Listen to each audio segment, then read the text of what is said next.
Hi dears, so here I am again to explain you another important section of our Companies Act 2013, which is section 140. Section 40 means removal of auditor before expiry. Suppose Mr. X, whom we appoint for a period of 5 years, it is a listed company. They want to remove X at the 3rd year. This is what? Removal of auditor before expiry of term. So, in that case, what are the procedures that is to be followed by our company ABC Limited, who want to remove the auditor X before expiry of term? So, these are certain procedures that is to be compulsorily followed by company if they are removing their auditor before expiry of term. Okay? So, Section 140 subsection 1 of the Companies Act 2013 provides for removal of auditor before expiry of term, where company shall file an application in the prescribed form along with the prescribed fee to the central government. I will explain you, don't worry, I just reading the legal language, or I just explaining the legal language. And for the purpose of such an application shall be filed within a period of 30 days of passing of board resolution. If company obtained approval from the central government, they shall hold the meeting so as to pass a special resolution to give effect, which is stating that if ABC Limited wants to remove X before expiry of term, first of all they have to obtain prior approval of central government. Prior approval of central government. They have to obtain what? Prior approval of the central government. So as to obtain the prior approval, first of all they have to hold a board meeting. Board meeting. And in that board meeting they have to pass a board resolution. Board resolution passed. So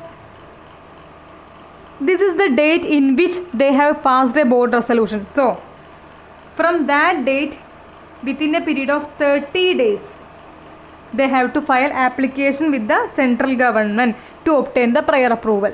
Did you got it? They have to obtain prior approval. So before that, first of all they have to hold a board meeting and then pass a board resolution, and within a period of 30 days from the date of board resolution they shall file application with the central government. Then we have to remember the form. This is ADT2. In that form they have to file application with the central government. Suppose central government given the permission, or they have given their approval. If central government has given their approval, within a period of 60 days of approval, they have to hold meeting for what?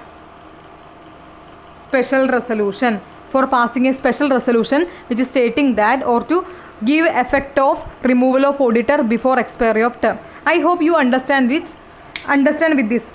First of all they have to obtain what? Prior approval from the central government. So as to obtain prior approval they have to file application. Before filing application they have to hold a board meeting and pass board resolution, and such application shall be filed within a period of 30 days of board resolution. If the same has been approved by the central government, within a period of 60 days of such an approval they have to hold a meeting and pass special resolution which is stating that auditor is required to be removed before expiry of term.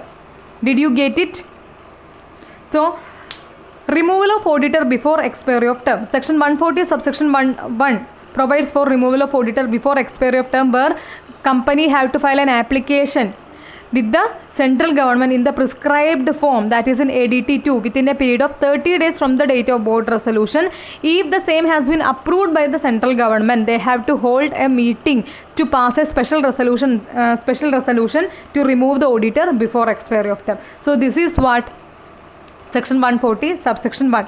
Now we are moving towards section 140 subsection 4. Suppose our ex chartered accountant, to whom we have appointed for a period of 5 years, they are going to complete that 5 years. Okay. So now we are moving towards removal on expiry. That is, X has been appointed for 5 years by ABC Limited. On expiry of these 5 years, they are going to remove what? X. So what are the procedure that is to be done by ABC Limited? 140 subsection 4, removal on expiry.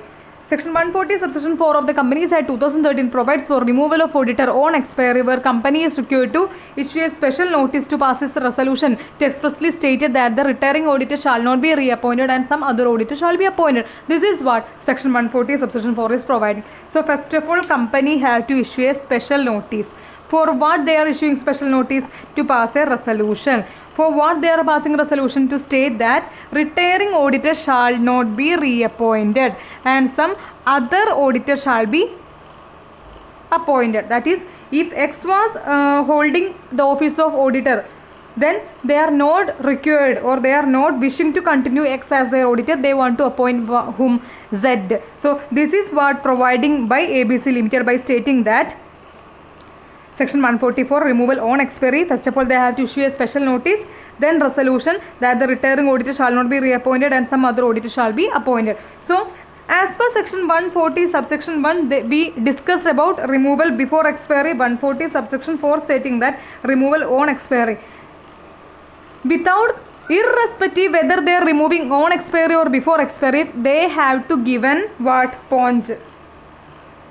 That is principle of natural justice. For what? It can be either removal before expiry or removal on expiry. That is, they should give a right to represent, to provide or to talk their matters. It means they should have a right to hear, right to be heard. What the points or what are the matters that they have to tell to us or to the shareholders. So such a representation have to be obtained in a reasonable time. Suppose if the representation is received in that reasonable time, the representation shall be circulated to all shareholders. And if the representation is not obtained within that reasonable time, then it shall be read out in the meeting. It has to be read out at the meeting. So removal on expiry, they have to issue or they have to pass a special notice to pass a resolution that the retiring auditor shall not be reappointed and some other auditor shall be appointed. So as to this, and after passing such a resolution, they should be given a reasonable opportunity of being heard to concerned party. That is principle of natural justice. Okay, right to be heard.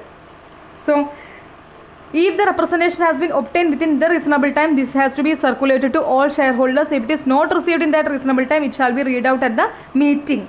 Then, my next question, is it required to read out their representation in the meeting, or is it required to send the circulate or to send such a representation to all shareholders in all the cases?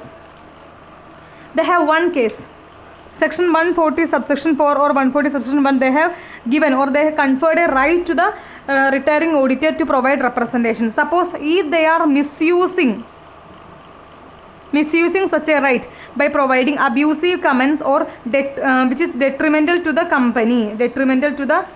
company, in that case it is not required to be read out at the meeting. So for that purpose, if the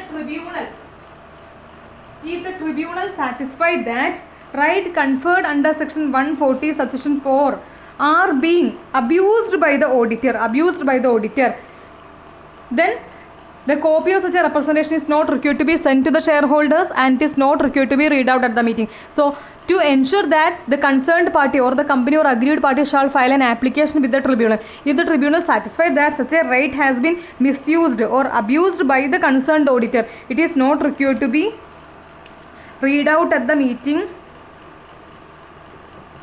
not circulate to shareholders. I hope you got it. Section 140 subsection 1, 140 subsection 4.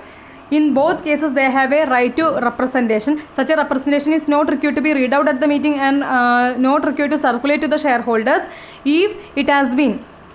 if an application has been filed or if tribunal is satisfied on receipt of an application which has been filed by the company or by the aggrieved party that the right conferred under section 140 subsection 4 are being abused by the auditor. In that case, it is not required to be read out at the meeting and not required to circulate. So this is what section 140 subsection 1 and 140 subsection 4. 140 subsection 1, pass board resolution within 30-day application with the tribunal, with the central government in ADT 2. If approval obtained within 60-day, hold meeting to pass a special resolution that auditor should be removed before expiry of term. On expiry means special notice, and pass a resolution that the retiring auditor shall not be reappointed and some other auditor shall be appointed. So here we completed 140 subsection 4 and 140 subsection 1 were removed. They have one more case which is 140 subsection 5. This is also talking with respect of removal of auditor. In that case, not company is removing them. In that case, tribunal making the removal. We are going to discuss the same. Okay. So this is what section 140 subsection 5, which is stated that removal of auditor by the tribunal. So tribunal may either on suo motu, that is they are thinking that we have to remove the auditor, or an application has been filed, or on receipt of application. Who shall file such an application? Aggrieved party or by the central government. And if the tribunal on receipt of application, if suo motu means they got some evidence that the auditor of the company is acting what? Fraudulently. In that case, they may remove the auditor. Or in the second case, they are receiving an application from the aggrieved party or by the central government.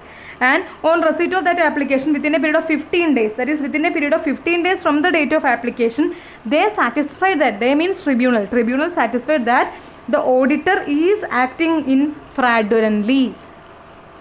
Okay. Tribunal satisfied within a period of 15 days or receipt of application by the aggrieved party or by the central government that the auditor is acting what? Fraudulently, or in a manner which is in fraudulent manner. Okay. Then in that case, tribunal may remove the auditor. Tribunal may remove the auditor. Then suppose Mr. X was the auditor who has been removed by the tribunal. In that case, that is X found to be guilty of fraud, or he had done some fraudulent acts and tribunal satisfied with the same. So in that case, X will not be, or X shall not be eligible to be appointed as an auditor. Appointed as an auditor for a period of 5 years. For a period of 5 years. This is not applicable to the concerned company, that is he is not eligible to be appointed as an auditor for a period of 5 years in any company. That is, auditor who has been removed by the tribunal shall not be eligible to be appointed as an auditor or to hold the office of an auditor in any company for a continuous period of 5 years. Okay. So it has been stated that tribunal may either on suo motu or on receipt of application by the central government or by the aggrieved party, and within a period of 15 days tribunal has satisfied that the auditor of the company acted fraudulently, then the tribunal may remove the auditor and tribunal may appoint some new auditor. So this is what? Sub 140 subsection 5. Okay. So in above 140 subsection 1, 4 and 5, we have told that some third party or the company is removing the auditor. Auditor is also a reputed person. He may also resign from the company. In this case, auditor is making a resignation with the company before expiry of term. So what are the procedure that is to be done by the auditor? X, who was appointed as an auditor of ABC Limited for a period of 5 years, he is going to be resigned at the end of second year.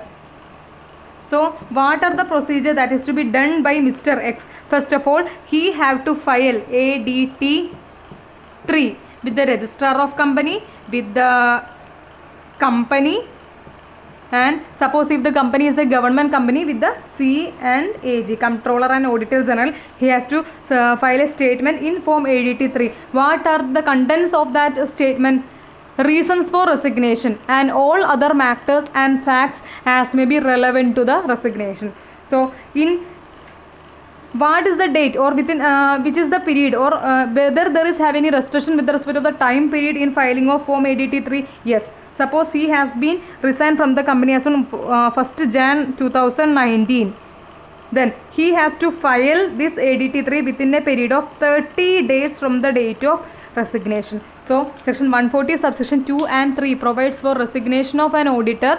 Auditor who has been resigned from the company shall within a period of 30 days from the date of resignation file a statement in form ADT 3 with the company registrar and Comptroller and Auditor General, which is stating the reasons and all other facts as may be relevant to the resignation. So here we completed section 140 subsection 1, removal of auditor before expiry of term. 140 subsection 4, removal of auditor on expiry. 140 subsection 5, removal of auditor by the tribunal. 140 subsection 2 and 3, resignation of an auditor.